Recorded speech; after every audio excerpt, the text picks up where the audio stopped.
Did Snow White actually die and go to Disney heaven in the OG movie, and the prince was actually death in disguise? G'day you cheeky dogs, and welcome to Crazy Disney Theories. The new Snow White live-action movie is out and bombing. So let's deep dive into one of the most insane Disney theories from the original Snow White movie in 1937 to entertain us instead.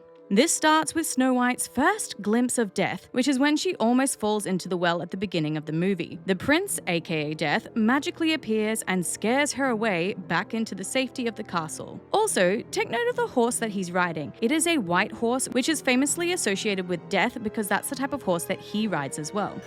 Pinky, there is something I must do. There's also the flirty exchange between Snow White and the prince, and this could easily be an analogy for the idea of flirting with death. Now, fast forward through the movie, and we know that when Snow White bites the apple that she is basically dead. In the sleeping den.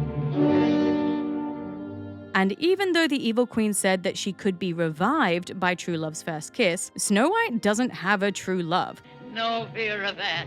She doesn't even know who the prince was, and true love isn't someone random. So perhaps the Prince of Death knew that she did not have a true love yet, and so that is why he came and decided to kiss her instead, and rather it being true love's kiss, it was actually the kiss of death. Now, of course, the dwarves are there as well, and them being magical creatures, perhaps they were able to see Snow White's spirit when she was revived by death, and that's why she was able to say goodbye to them. But more importantly, why else would she say goodbye to them? If she was alive and going back to her castle, why wouldn't she take them with her?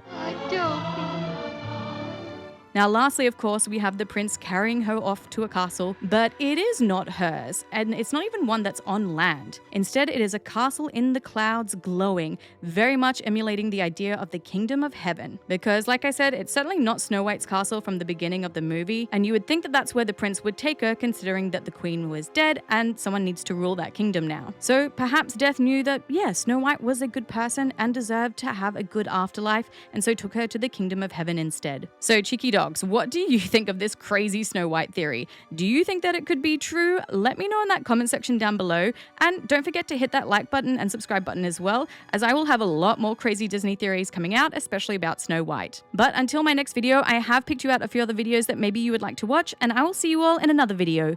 Bye!